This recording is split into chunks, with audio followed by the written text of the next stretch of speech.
Welcome to Straight Talk. I'm Eugene Chan, and this evening we're guests of Mr. Paulo Pong, the chairman of the board of Ocean Park Corporation. Mr. Pong has kindly invited us to Ocean Park so that we can all have a very close-up encounter with Hong Kong's prized Panda Cup, but more about that later.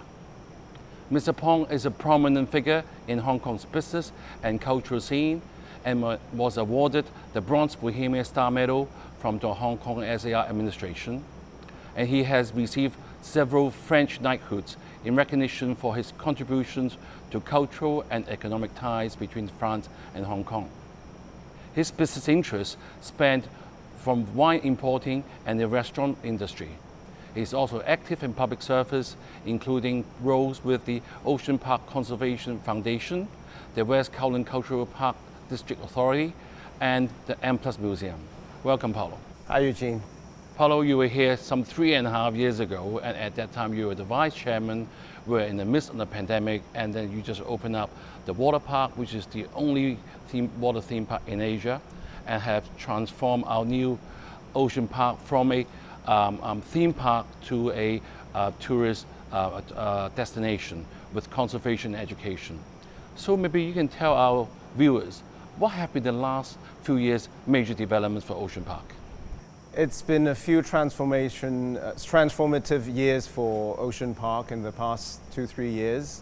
We've done a lot to enhance the experience of our visitors. Since the reopening, we have created some different experiences, from immersive experiences, education program, to working more online, digitally, to engage our viewers, also our customers, as well as to enhance our conservation and education projects, so that people would understand that with Ocean Park, conservation and education is now at its core. So it's been an honor for me to take this journey with the Ocean Park, as well as our board and our team of amazing staff in the past few years. Right, Paulo, as you know, Hong Kong has been trying to reboot everything since the pandemic. So what have you done exactly to sort of get more visitors to come back to the park, especially the post-pandemic era? The messaging has been very clear. Since we changed our strategy in 2021, we have created noise about conservation and education far more than before, so that people would understand Ocean Park is not only a place to come for fun, but it's also a place where you come and learn about conservation.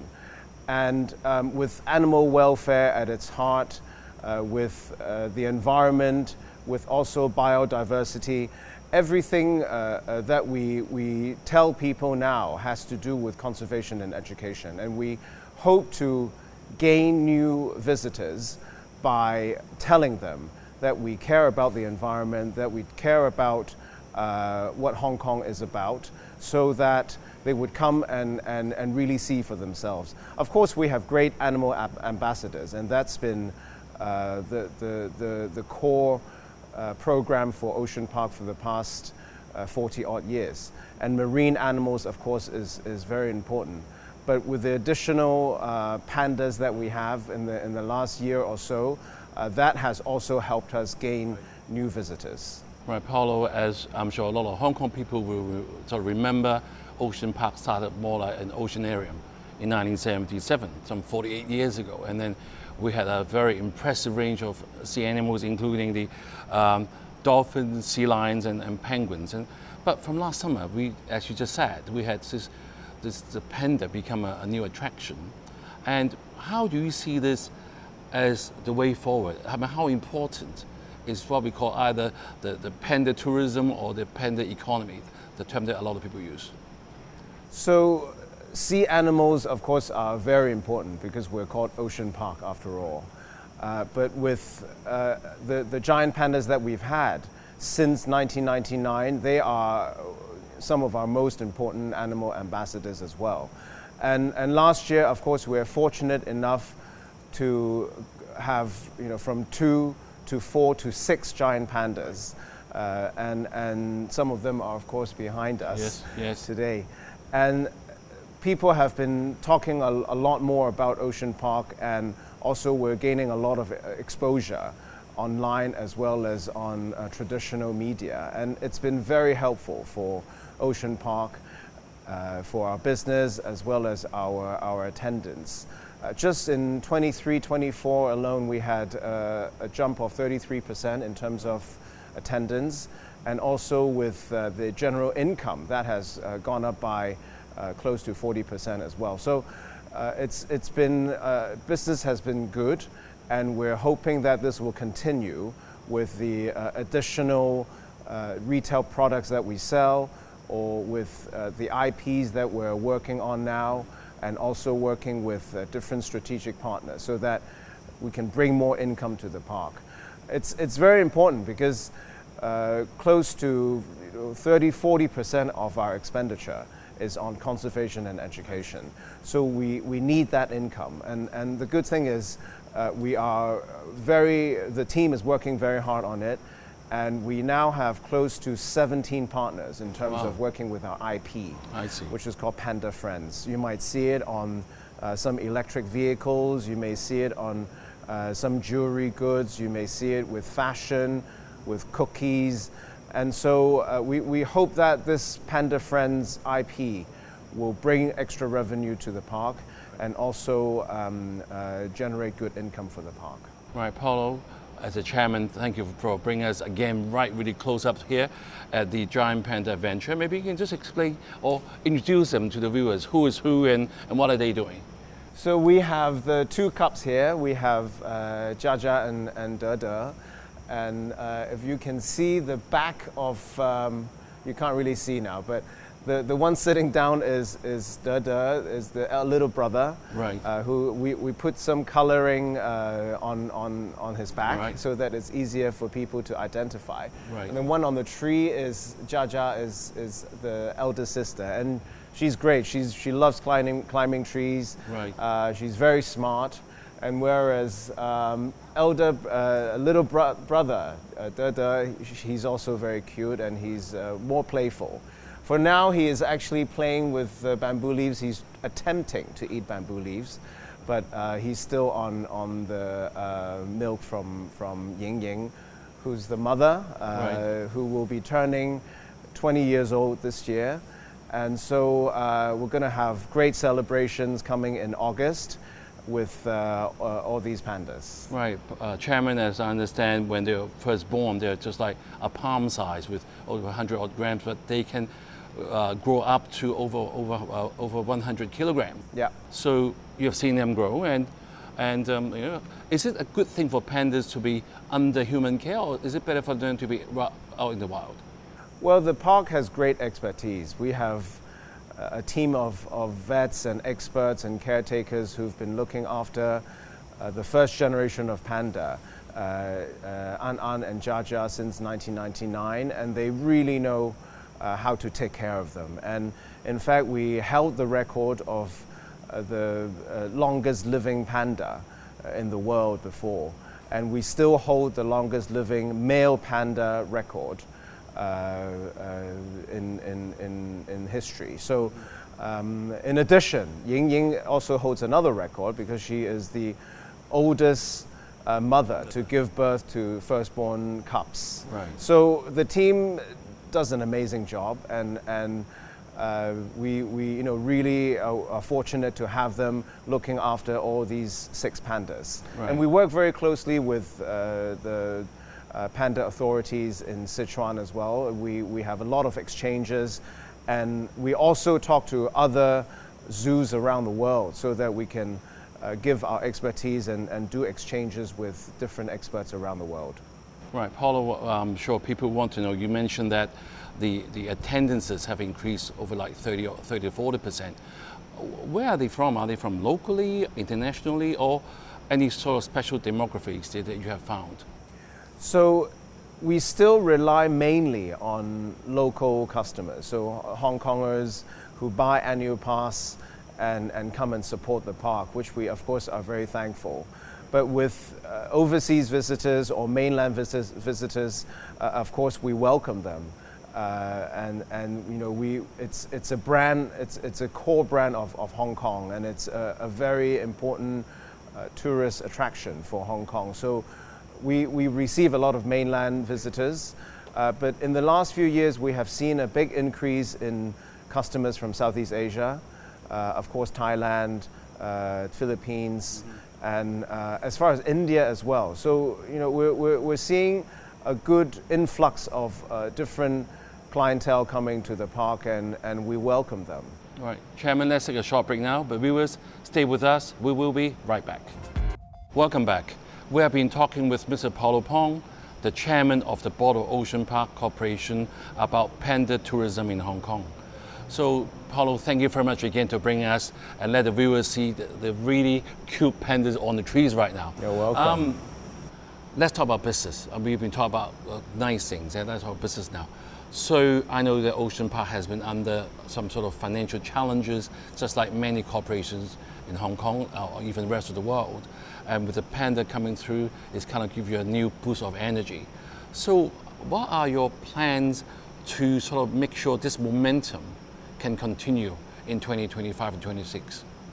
Promoting Panda is key to the success of Ocean Park, and with the help of different institutions and also government agencies supporting our work is tremendously helpful for the business of Ocean Park. As you can see on the streets, I mean, ranging from MTR to the opening of Kai Tak Stadium, to Rugby Sevens, to the recent match between Hong Kong and India with the Asian Football Cup, you see pandas everywhere.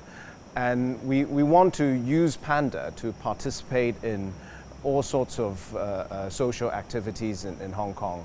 And that already raises awareness on Ocean Park alone.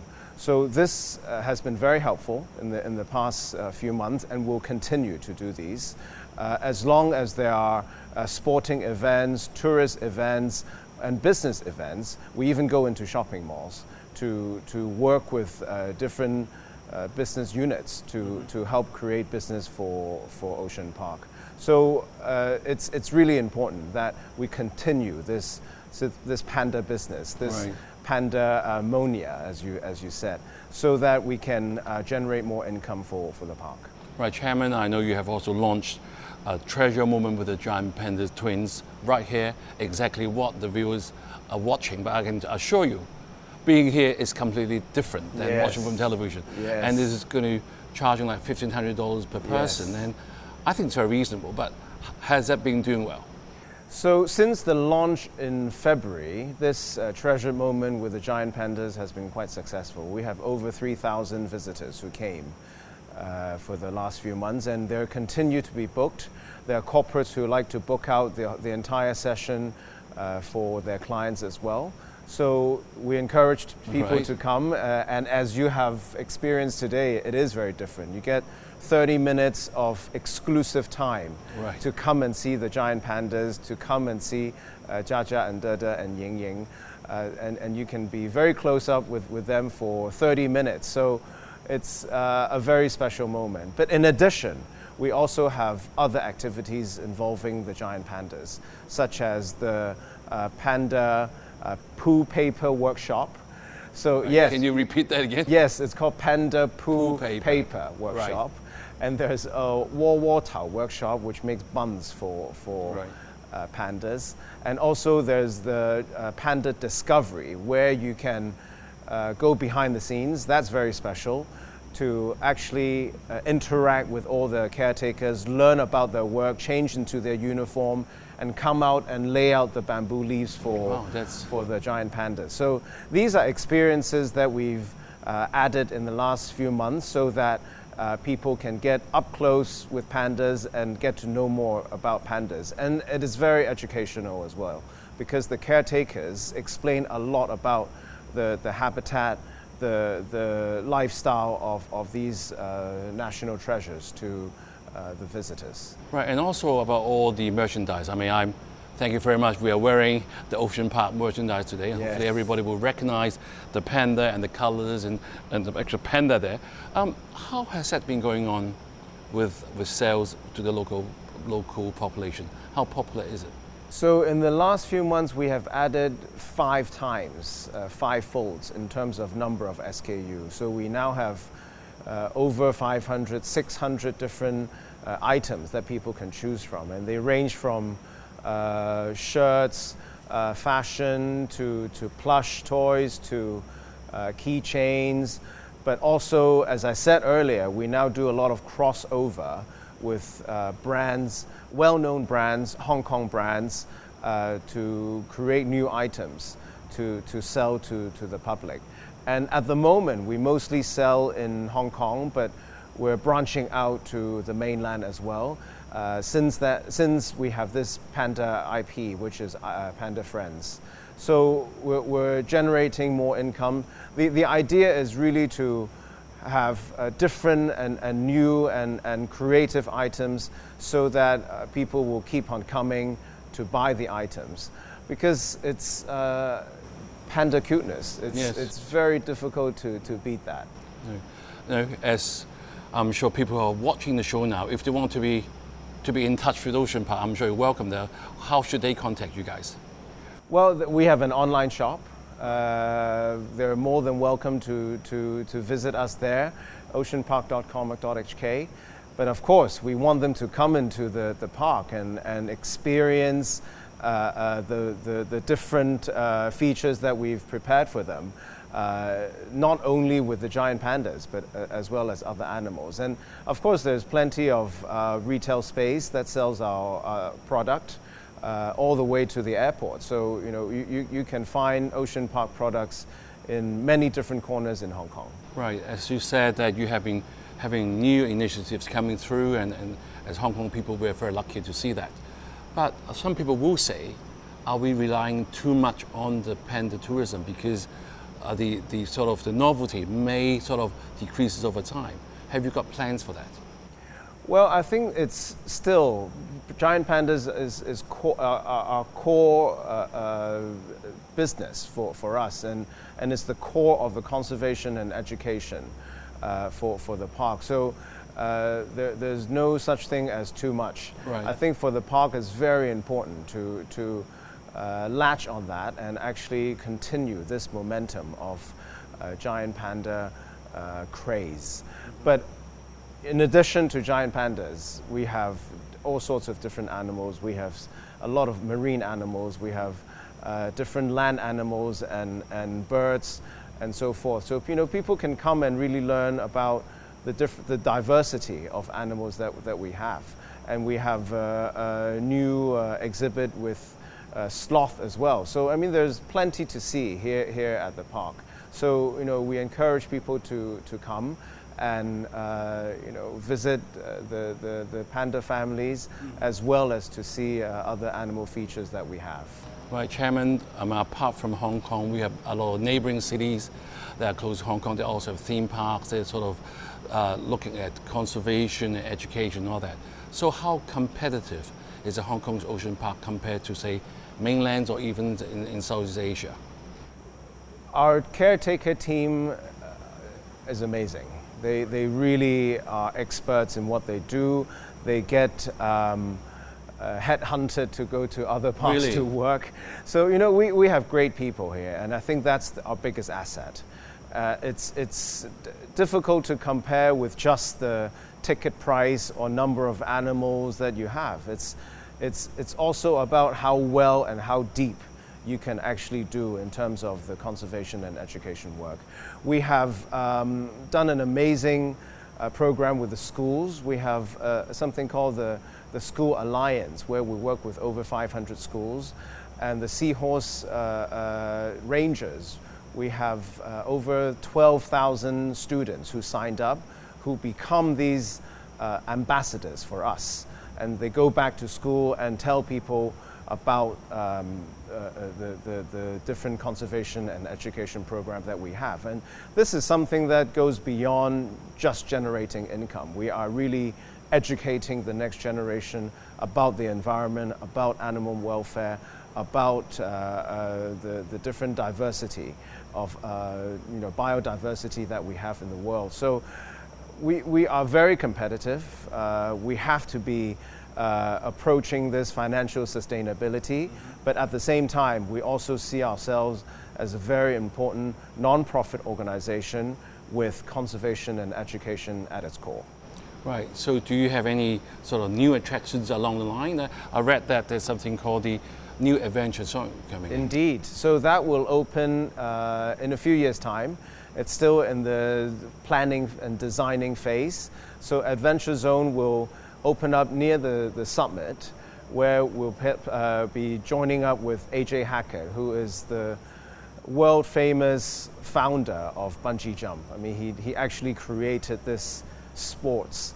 And so we're teaming up with him, and it's going to be quite amazing with bungee jump and zip line, just one stop away from Admiralty. You can come in and have a little jump during lunch and head back to work if you wish.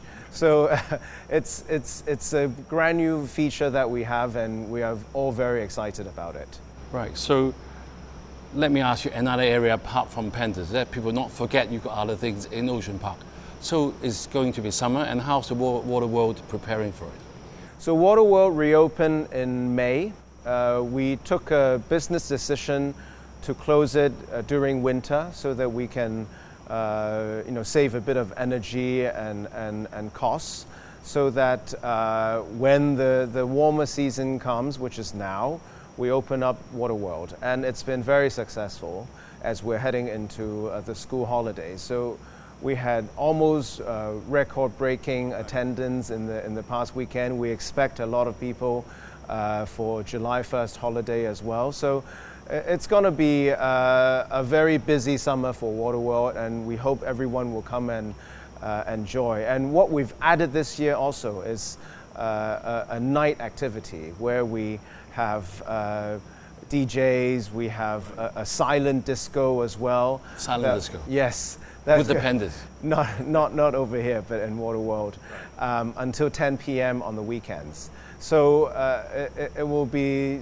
quite popular, I believe, with the teenagers and youngsters, with these new features that we have at Water World. Right, thank you, Chairman, for updating us with all the latest development in Ocean Park. As Hong Kong reinforces itself as a regional hub for tourism and culture, it is clear that Ocean Park, through Panda tourism and the wave of exciting new developments, will remain a vital asset to our city. Until next time, I'm Eugene Chan.